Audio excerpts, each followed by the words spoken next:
ಸಚಿವ ಬಿ ನಾಗೇಂದ್ರ ರಾಜೀನಾಮೆಗೆ ಒತ್ತಡ ಹೆಚ್ಚಾಗ್ತಾ ಇದೆ. ರಾಜೀನಾಮೆಯನ್ನ ನೀಡಬೇಕು ಸಚಿವರು ಅನ್ನುವಂಥ ಒತ್ತಡಗಳು ಹೆಚ್ಚಾಗ್ತಾ ಇದೆ. ಹೀಗಾಗಿ ಸಚಿವ ಸ್ಥಾನವನ್ನ ಉಳಿಸಿಕೊಳ್ಳೋದಕ್ಕೆ ಸಚಿವ ನಾಗೇಂದ್ರ ಅವರು ದೆಹಲಿಯಲ್ಲೇ ಬೀಡು ಬಿಟ್ಟಿದ್ದಾರೆ. ಸಚಿವ ಸ್ಥಾನ ಉಳಿಸಿಕೊಳ್ಳೋದಕ್ಕೆ ದೆಹಲಿಯಲ್ಲಿ ಠಿಕಾಣಿ ಹೋಗಿದ್ದಾರೆ ನಾಗೇಂದ್ರ ಅವರು. ಕಳೆದ 2 ದಿನಗಳಿಂದ ದೆಹಲಿಯಲ್ಲೇ ಬೀಡು ಬಿಟ್ಟಿದ್ದಾರೆ ಅನ್ನೋ ಬಗ್ಗೆ ಮಾಹಿತಿ ಸಿಗ್ತಾ ಇದೆ. ಒಂದು ಕಡೆಯಲ್ಲಿ ಈ ಪ್ರಕರಣ ತನಿಖೆ ತೀವ್ರಗೊಳ್ತಾ ಇದೆ, ಒತ್ತಡಗಳು ಹೆಚ್ಚಾಗ್ತಾ ಇದೆ. ರಾಜೀನಾಮೆಯನ್ನ ನೀಡಬೇಕು ಸಚಿವ ನಾಗೇಂದ್ರ ಅವರು ಅನ್ನುವಂಥ ಒತ್ತಡಗಳು ಕೇಳಿ ಬರ್ತಾ ಇದೆ.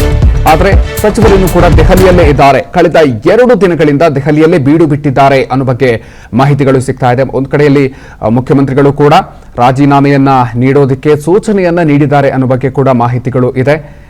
ಸಾಕಷ್ಟು ಒತ್ತಡಗಳು ಕೂಡ ಹೆಚ್ಚಾಗ್ತಾ ಇದೆ. ಸಿಬಿಐ ತನಿಖೆಯನ್ನ ಆರಂಭ ಮಾಡಿದ್ರೆ ಆ ಸಂದರ್ಭದಲ್ಲಿ ರಾಜೀನಾಮೆಯನ್ನ ನೀಡಬೇಕಾಗಬಹುದು ಅನ್ನುವಂಥದ್ದು ಕೂಡ ಇರುವಂತಹ ಮಾಹಿತಿಗಳು. ಸೊ ಈ ಹಿನ್ನೆಲೆಯಲ್ಲಿ ಇದೀಗ ಸಾಕಷ್ಟು ಕುತೂಹಲವನ್ನ ಮೂಡಿಸ್ತಾ ಇದೆ. ಬನ್ನಿ ಬಗ್ಗೆ ಇನ್ನಷ್ಟು ಹೆಚ್ಚಿನ ಮಾಹಿತಿಯನ್ನ ನೀಡ್ತಾರೆ ನಮ್ಮ ಪ್ರತಿನಿಧಿ ಮಾರುತಿ. ಇದೀಗ ನಮ್ಮ ಜೊತೆ ನೇರ ಸಂಪರ್ಕದಲ್ಲಿ ಜಾಯ್ನ್ ಆಗ್ತಾ ಇದ್ದಾರೆ. ಮಾರುತಿ, ಇದೀಗ ಸಚಿವ ನಾಗೇಂದ್ರ ಅವರು ದೆಹಲಿಯಲ್ಲೇ ಕಳೆದ 2 ದಿನಗಳಿಂದ ಇದ್ದಾರೆ ಅನ್ನೋ ಬಗ್ಗೆ ಮಾಹಿತಿಗಳು ಇರೋದು. ಸೊ ಏನೇನು ಮಾಹಿತಿ ಇದೆ? ಮಧುಕರ್, ಈ ಪ್ರಕರಣ ಬೆಳಕಿಗೆ ಬಂದ ಬಳಿಕ ಕಳೆದ ವಾರ ವಿಧಾನಸೌಧದಲ್ಲಿ ನಡೆಸಿದಂತಹ ಒಂದು ಸುದ್ದಿಗೋಷ್ಠಿ ಆದ ಬಳಿಕ ಸಚಿವ ನಾಗೇಂದ್ರ ಎಲ್ಲೂ ಕೂಡ ಹೊರಗಡೆ ಕಾಣಿಸ್ಕೊಳ್ತಾ ಇಲ್ಲ.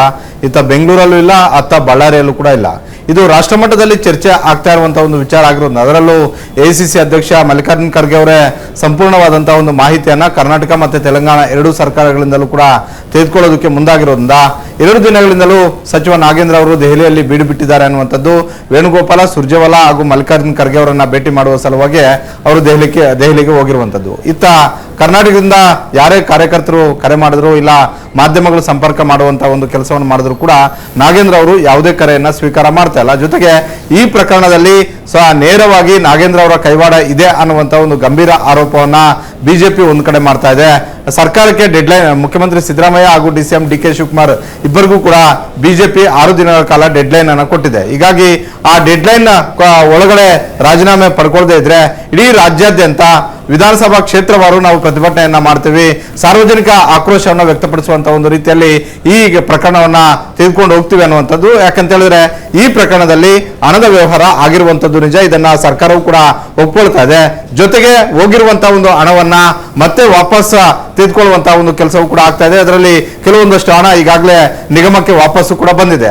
ಆದ್ರೆ ಇದು ಸಮರ್ಥನೆ ಮಾಡ್ಕೊಳ್ತಾ ಇರುವಂತದ್ದು ಯಾವ ರೀತಿ ಆಗಿದೆ ಅಂತ ಹೇಳಿದ್ರೆ ಇವತ್ತು ಡಿಸಿಎಂ ಡಿಕೆ ಶಿವಕುಮಾರ್ ಹಾಗೂ ಮುಖ್ಯಮಂತ್ರಿ ಸಿದ್ದರಾಮಯ್ಯ ಅವರು ಇಬ್ರು ಕೂಡ ಹೇಳಿದ್ದಾರೆ, ಎಲ್ಲೂ ಕೂಡ ನೇರವಾಗಿ ನಾಗೇಂದ್ರ ಅವರ ಹೆಸರು ಡೆತ್ ನೋಟ್ ಅಲ್ಲಿ ಪ್ರಸ್ತಾಪ ಆಗಿಲ್ಲ, ಅವರ ಸೂಚನೆ ಅಂತೆ ಅಧಿಕಾರಿ ಹೇಳಿದ್ರು ಅನ್ನುವಂತಹ ಒಂದು ವಿಚಾರ ಅಷ್ಟೇ ಪ್ರಸ್ತಾಪ ಆಗಿದೆ.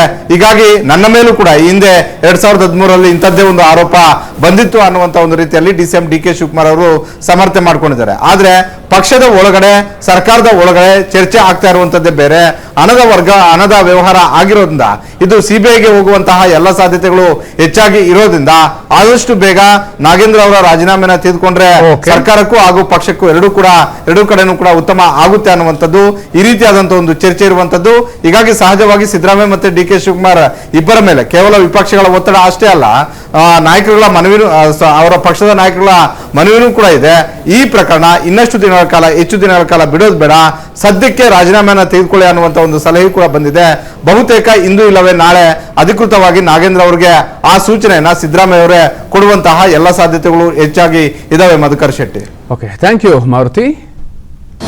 ಅನುಕ್ಷಣದ ಸುದ್ದಿಗಳಿಗಾಗಿ Vistara news YouTube channel subscribe ಮಾಡಿ. ಹೊಸ ಸುದ್ದಿಗಳ ನೋಟಿಫಿಕೇಶನ್ಗಾಗಿ ಬೆಲ್ ಐಕಾನ್ ಕ್ಲಿಕ್ ಮಾಡಿ. ಲೇಟೆಸ್ಟ್ ಅಪ್ಡೇಟ್ಸ್ಗಾಗಿ www.vistaranews.com ವೆಬ್ಸೈಟ್ಗೆ ವಿಸಿಟ್ ಮಾಡಿ. ಅಂಗೈಯಲ್ಲೇ ಜಗತ್ತಿನ ಸುದ್ದಿ ತಿಳಿಯಲು Vistara news Kannada app download ಮಾಡಿ.